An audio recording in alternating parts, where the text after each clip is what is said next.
dilihat dulu bawahnya ada sampah enggak? Ada. Diambil kalau ada buang sampah. Terus ibu mau minta tolong yang ada di meja cuma ada alat tulis aja. HP bisa dimasukin ke dalam tas ya. Kita lanjut ke pembelajaran.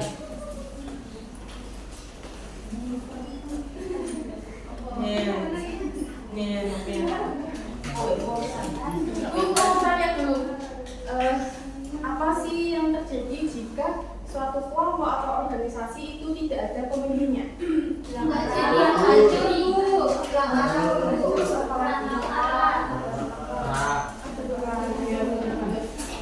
Ketika organisasi atau suatu perkumpulan itu tidak ada pemimpinnya, itu bisa dipastikan akan mengalami kehancuran. Terus mungkin adanya perselisihan antar anggota kelompok karena kan tidak ada yang menengahi dari kelompok tersebut. Nah, pada kesempatan ini kita akan belajar tentang latar belakang Pulau sebelumnya akan menayangkan video terlebih dahulu.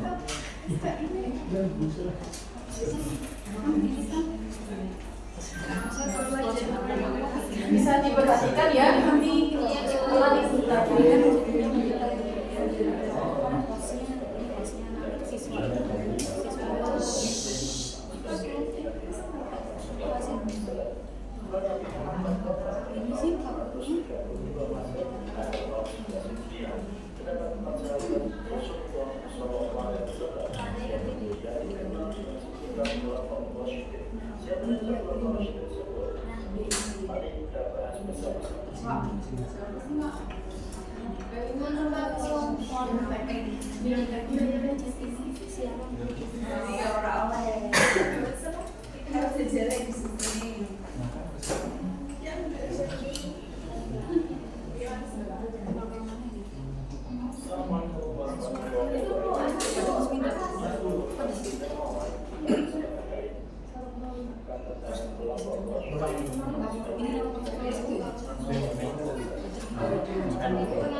Tadi dari video tadi apa yang tangkap?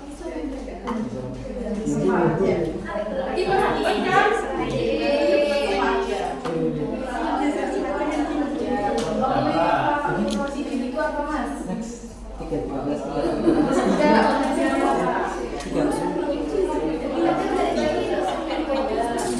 ini bukan panen di sini.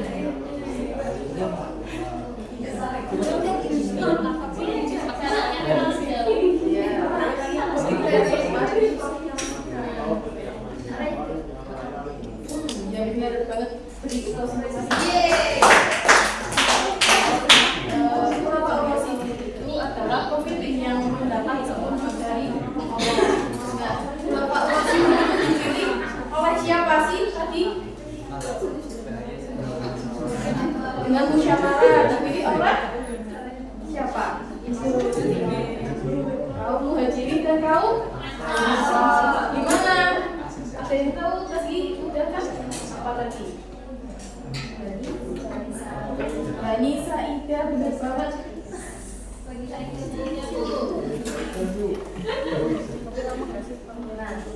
Latar belakang Khulafaur Rasyidin itu setelah wafatnya Nabi Muhammad SAW, umat Islam itu menghadapi kehidupan yang sulit, yaitu tidak adanya kepemimpinan. Nah, maka dari itu kaum Muhajirin dan kaum Ansar itu mengadakan musyawarah untuk memilih penerus dari Nabi Muhammad. Nah, Khulafaur itu adalah pemimpin umat Islam setelah Nabi Muhammad SAW wafat. Nah, sedangkan Rasyidin itu artinya yang dapat petunjuk. Jadi Khulafaur Rasyidin itu adalah pemimpin umat Islam yang mendapatkan petunjuk. Nah, Mbak bisa minta tolong bacain yang tugasnya. Tugas khalifah adalah memimpin umat menegakkan ajaran Islam dengan kesabaran. Ya, terima kasih Mbak.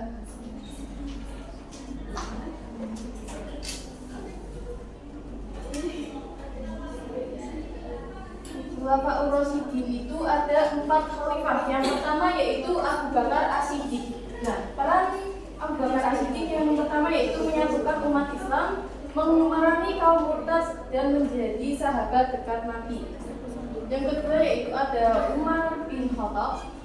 Perannya yaitu memperluas wilayah Islam dengan cara berdakwah. Yang berikutnya yaitu membuat sistem pemerintahan dan dikenal sebagai pemimpin yang tegas dan adil. Ya, selanjutnya yaitu ada Utsman bin Affan. Nah, khalifah yang ketiga ini perannya yaitu mengumpulkan Al-Quran menjadi satu nusa. Dulu Al-Quran itu kan masih dalam lembaran-lembaran. Nah, tugas dari Utsman bin Affan itu mengumpulkan lembaran-lembaran Al-Quran itu untuk dijadikan menjadi satu buku, satu kitab Al-Quran yang biasa kita baca ya. Yang sebagai itu memperluas sama wilayah Islam dengan cara berdakwah dan dikenal sebagai orang yang dermawan. Yang terakhir yaitu Ali bin Abi Thalib. Nah, peran yang keempat itu yaitu ada yang pertama dikenal sebagai pemimpin yang cerdas dan berani, menjaga stabilitas umat dan menyelesaikan konflik.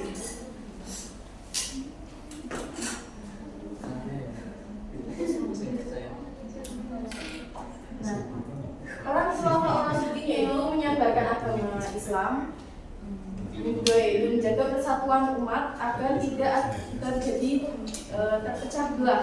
Yang ketiga yaitu mengembangkan wilayah Islam dengan berdakwah dan menjadi teladan kepemimpinan bagi umat Islam. Selanjutnya Ibu akan membagi 3 kelompok. Setiap kelompok itu berisi 4 orang.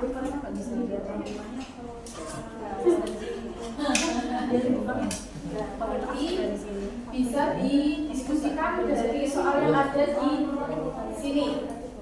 Ya, Bu. Ibu bagi ya soalnya.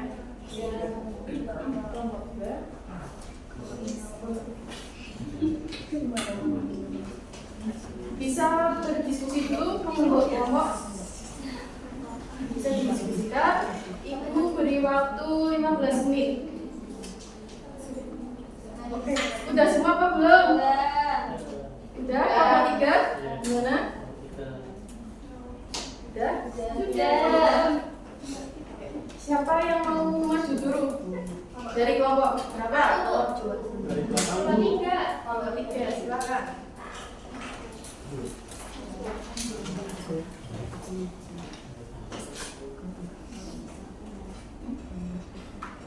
Jadi hasil dari diskusi kelompok tiga yaitu mengenai tindakan apa yang dilakukan oleh Abu Bakar ketika terpilih sebagai khalifah setelah wafatnya Nabi Muhammad. Nah itu jawabannya, Abu Bakar terpilih menjadi pemimpin umat Islam melalui musyawarah. Setelah diangkat menjadi khalifah, Abu Bakar melakukan perluasan wilayah Islam dengan berdakwah dan memerangi kaum murtad. Benar nggak teman-teman dari kelompok tiga jawabannya? Benar kita dipilih secara musyawarah? Ya. Jadi close untuk kelompok tiga. Selanjutnya kelompok tiga silakan.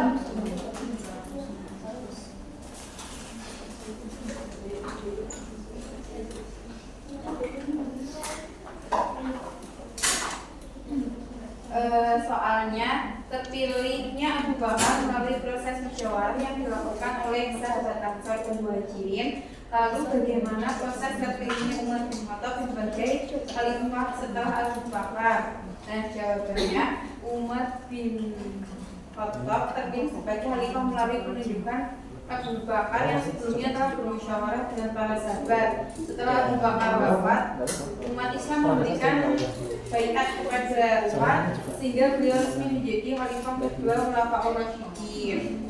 Benar teman-teman? Benar. Untuk kelompok dua.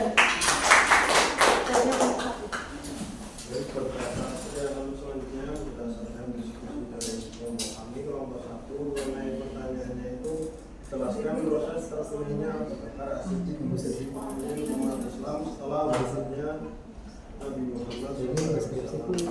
Dan jawabannya Abu Bakar beliau menjadi pemimpin umat Islam itu melalui musyawarah antara kaum Muhajirin dan kaum Ansor setelah mendapat dukungan dan baiat dari para sahabat, sehingga Abu Bakar itu dianggap sebagai khalifah pertama untuk memimpin umat Islam setelah wafatnya beliau.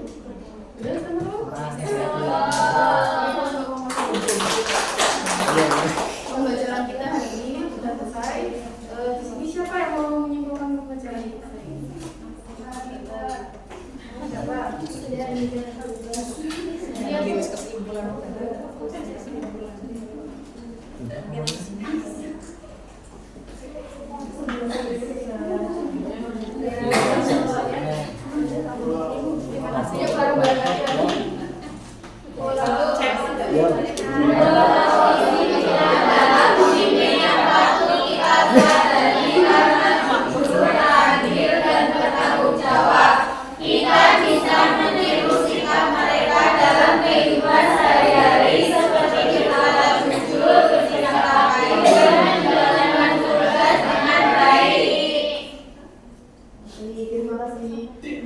Karena pembelajaran kita hari ini telah selesai, tapi sebelumnya Ibu akan memberi kalian PR. Silakan kerjakan LKPD halaman 86 yang dibutuhkan